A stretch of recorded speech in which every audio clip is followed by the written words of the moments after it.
Welcome friends to this video on the pathogenesis of chronic inflammatory bowel disease.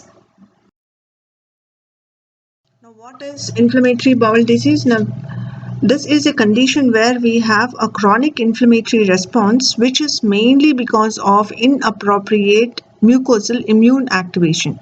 Now in this inflammatory bowel disease we have the two main entities, that is ulcerative colitis and Crohn's disease. Now, these two have major differences in the way they involve the intestine. Now, Crohn's disease is the one which involves in a discontinuous fashion. It involves the whole colon, small intestine. It involves the GIT from the mouth to the anus. Any part can be involved in the Crohn's disease, and the lesions will be the discontinuous way. We have in between the normal intestine, and then we have a skip lesions in between. Whereas when we see the ulcerative colitis, it has a continuous involvement of the colon. It involves only the colon. It does not involve the small intestine. And most commonly, it involves the colon and the rectum. Now, when we see the layers of the intestine into two different conditions, in the Crohn's disease, the ulcers which are formed, actually they extend into the muscularis, into the deeper layers, and even sometimes they extend into the serosa and they form the fistulas also. Whereas in the ulcerative colitis, the ulceration is only confined to the mucosa and the submucosa.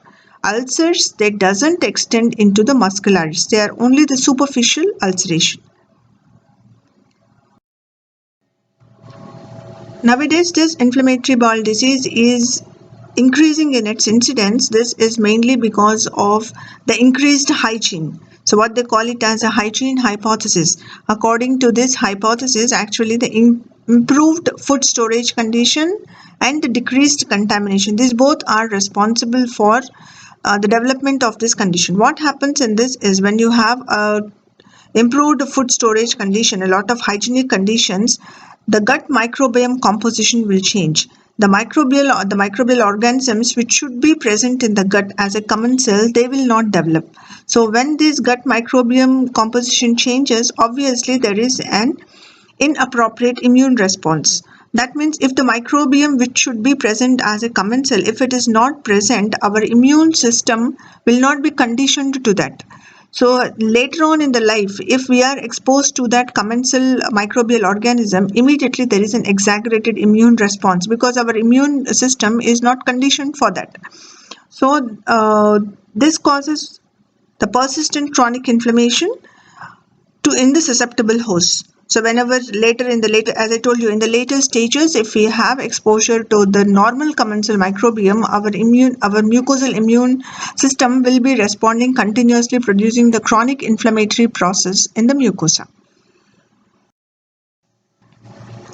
Now coming to the pathogenesis, this IBD, it mainly results from unregulated and exaggerated local immune response to the normal commensal microbes in the gut. That also in the genetically susceptible individuals. Okay, and there are certain factors which play a very important role in this. The main are the genetic factors, then the mucosal immune response, enteric microflora, and environmental triggers. We'll see each one of it now. So coming to the genetic factors, if one of the family member is having the inflammatory bowel disease, obviously the person has increased risk of development of the inflammatory bowel disease. And that also the monozygotic twin concordance has been noted about 30% to 50% in the Crohn's disease, whereas in ulcerative colitis it is somewhat less, that's only about 15%. And mainly the genes which are responsible for this susceptibility are, the first one is the NOT2, that is a nucleotide oligomerization binding domain 2 gene, and then you have autophagy related 16-like-1 gene, and the last one is immunity related GTPase M gene. The proteins which are produced by these genes are responsible. Actually, the polymorphism in these genes is responsible for the development of the IBD. Each one. So NOT2 gene produces this NOT2 protein. This NOT2 protein actually it combines with the bacterial peptidoglycans which enter into the cell. So when this complex is formed by the in between the bacterial peptidoglycans and the NOT2 protein, it activates the signaling pathways. So when it activates the signaling pathways, there is an activation of NFK beta. So when this NFK beta is activated, there is an increased transcription of the genes which are responsible for the production of antimicrobial products, cytokines, chemokines, and proliferative mediators. So these antimicrobial products, they are again released into the lumen and they attack the bacteria and they destroy these microbes. Whereas the cytokines and the chemokines which are released, they produce the inflammatory reaction. They activate the inflammatory cells and they attract more inflammatory cells. And the proliferative mediators, they are responsible for the reparative process. The cells which are damaged are again regenerated. So this is what happens when we have a normal NOT2 protein which is actually produced by the gene located on the long arm of the chromosome 16 at band 2-1. What happens in the Crohn's disease is there is a NOT2 polymorphism. So because of this NOT2 polymorphism, two things can happen. One is there is the production of abnormal protein. So this abnormal protein, it cannot recognize the microbes and then it allows them to grow in the gut. So these microbes grow, large amounts of the microbes grow and suddenly there will be an activation of the immune system. So when we have the microbes in the lesser amount, this abnormal NOT2 protein will not recognize. So there is no immune reaction and the microbes will be growing. When large amounts of the microbes grow in the gut, there will be activation of the adaptive immune system. So that activation, it causes the inflammatory response and causes the colitis.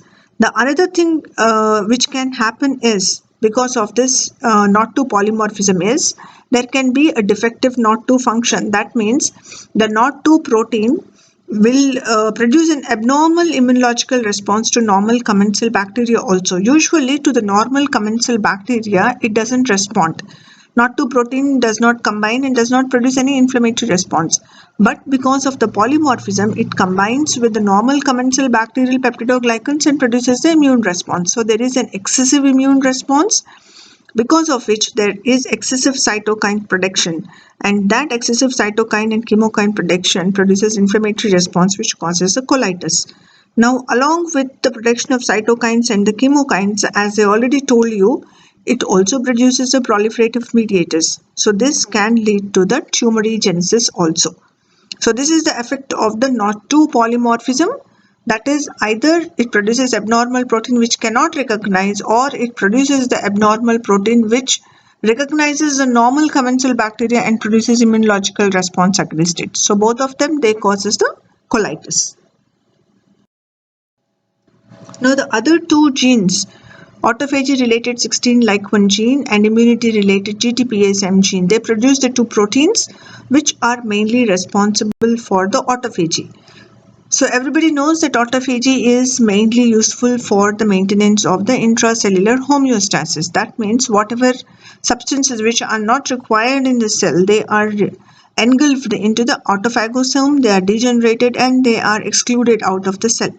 So that is an autophagy. Now in Crohn's disease, what happens is these two proteins which are produced by these two genes, these genes will undergo the mutations and the proteins which are produced are not normal. So when they are not normal, autophagy doesn't occur properly. So the defense mechanism against the microbes is also not proper. Now already we have seen we have NOT2 protein which combines with the peptidoglycans. When this complex is formed, we have activation of many signaling pathways. One was NFK beta, which we have already seen. Another one is, by this, it also activates the transcription of the genes, that is ATG16L1. So because of this, there's a production of this protein which is responsible for the formation of the autophagosome, which contains these bacterial products. peptidoglycans. Now autophagosome, later on it combines with the lysosomes, so it forms the autophagolysosomes, which has the bacteria along with the hydrolytic enzymes of the lysosomes. Now here in this there is a degradation of the bacterial products. Now for the degradation, the requirement is, it also requires immunity related GTPasm protein. So then the bacterial products which are degraded, they are actually presented as an antigen to the immune cells. This is what happens normally. So these two proteins, autophagy related 16 like 1 protein and immunity related GTPase M protein, these both are required for the phagocytosis of the bacterial products and degenerating them and presenting them to the immune cells.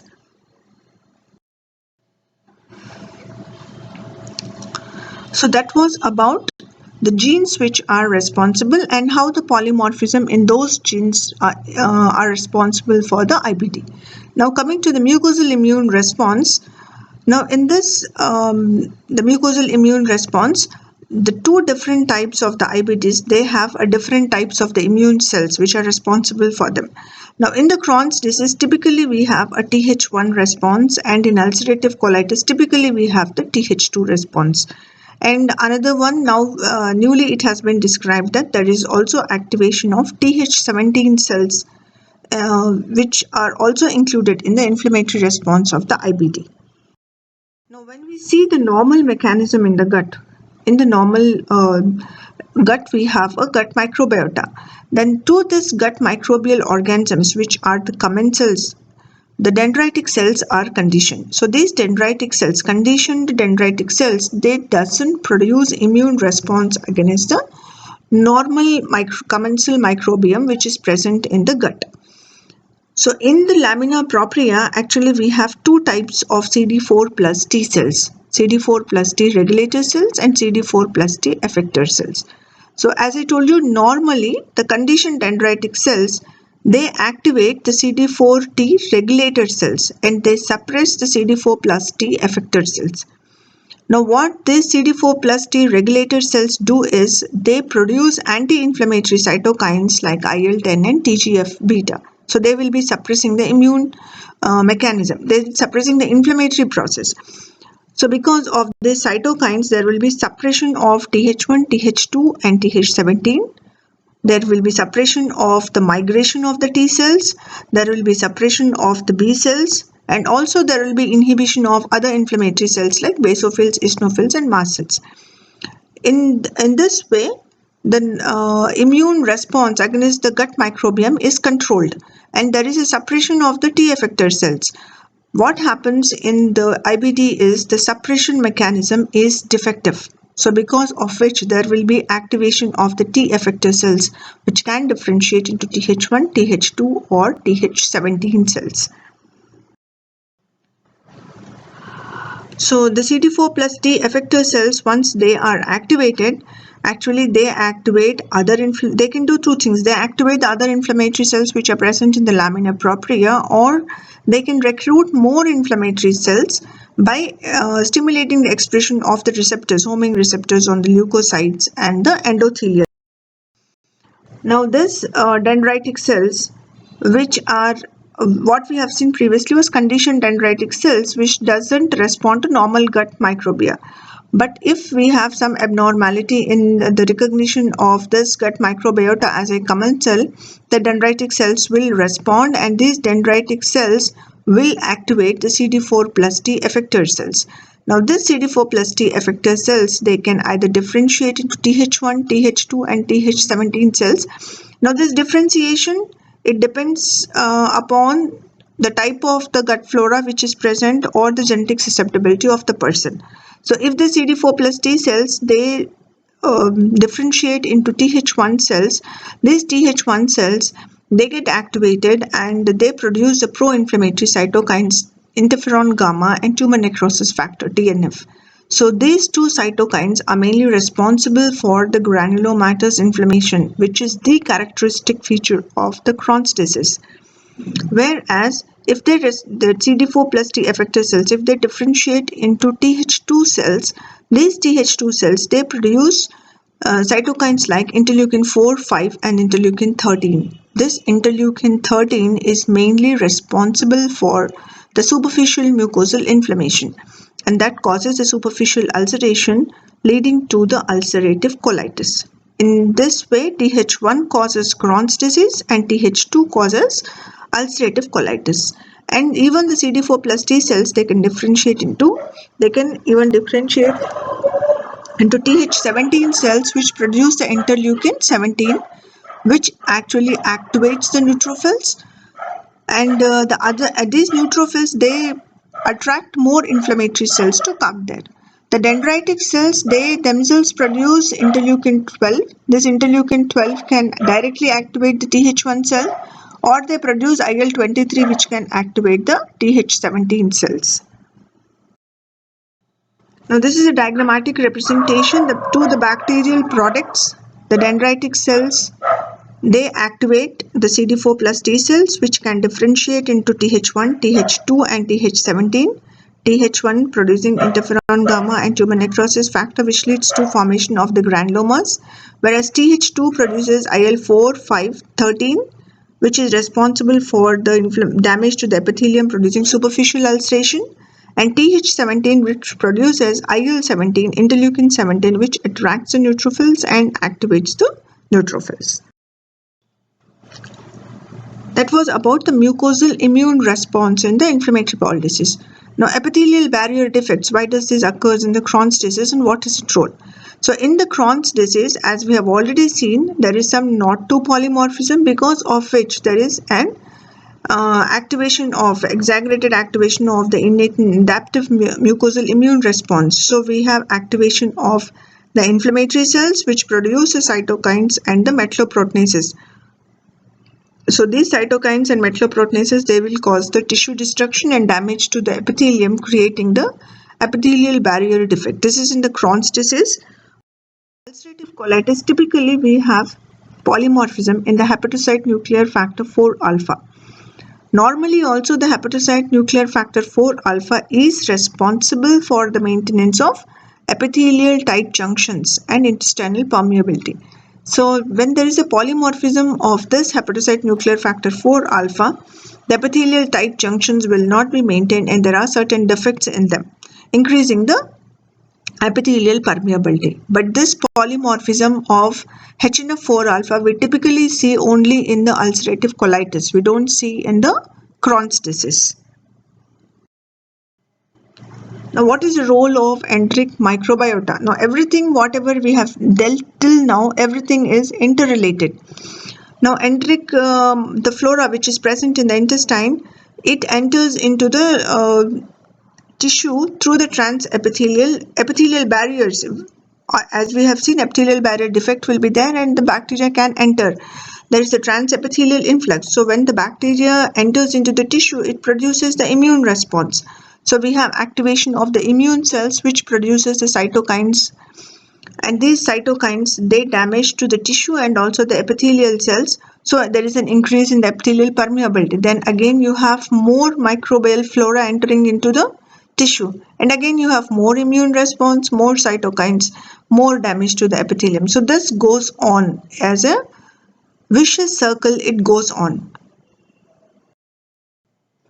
Now, what are the environmental factors? So, when we see the environmental factors, we have certain factors which are associated with the IBD.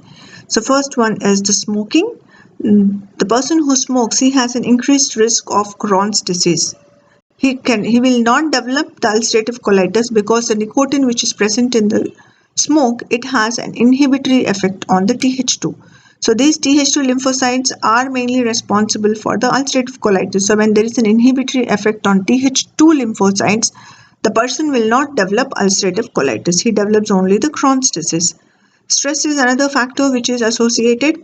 Then use of antibiotics. Increased use of antibiotics actually will produce a change in the microbial flora. So again, there is some abnormality in the immune response. NSAIDs, they inhibit the prostaglandin production. So prostaglandin is responsible for the mucosal protective mechanism. So when there is an inhibition on the prostaglandin, there is some defect in the protective mucosal mechanism. Along with this, there is also increased leukocyte migration and the adherence. Now, vitamin D deficiency is another factor which is found to be associated with the IBD. So, these 5 are the environmental factors which are found to be associated with the inflammatory bowel disease. Now, the last one is about the antibodies, autoantibodies. This typically we see in the ulcerative colitis, and the antibodies found in the ulcerative colitis, they are actually directed against the human intestinal tropomyosin, or it is against the anticholinergic antibodies. So these two antibodies are found in the ulcerative colitis, and in ulcerative colitis even we see the anti-neutrophil cytoplasmic antibodies. These are also found in 49 to 86% of the patients. So typically autoantibodies we see mainly in the ulcerative colitis. Now this is a summary of what we have already seen. So the first one was the genetic susceptibility, in which we had the 3 genes, NOD2, ATG16L1 and IRG1. Then epithelial barrier deficiency, which is caused by the NOD2 in Crohn's disease and HNF4 alpha in the ulcerative colitis. Then microbial flora, which enters through the epithelial barrier defects and produces the immune response. Then environmental factors, which causes the damage to the mucosal epithelium. So all these 4 factors, they cause exaggerated immune response or defective immune response, which leads to activation of CD4 T effector cells, which can give a Th1 cell response, Th2 cell response, or Th17. If it produces the Th1 cell activation, then it leads to Crohn's disease. If there is a Th2 cell response, it produces ulcerative colitis. And if it is a Th17 cells, actually this can be present in both of them, where Th17 cell activation produces IL-17 attracting more neutrophils, exaggerating the immune response. Along with all this, we also have the autoantibodies, which are directed against the tropomyosin and the cholinergic directly. This we see in the ulcerative colitis. So this is in the nutshell about the pathogenesis of inflammatory bowel disease.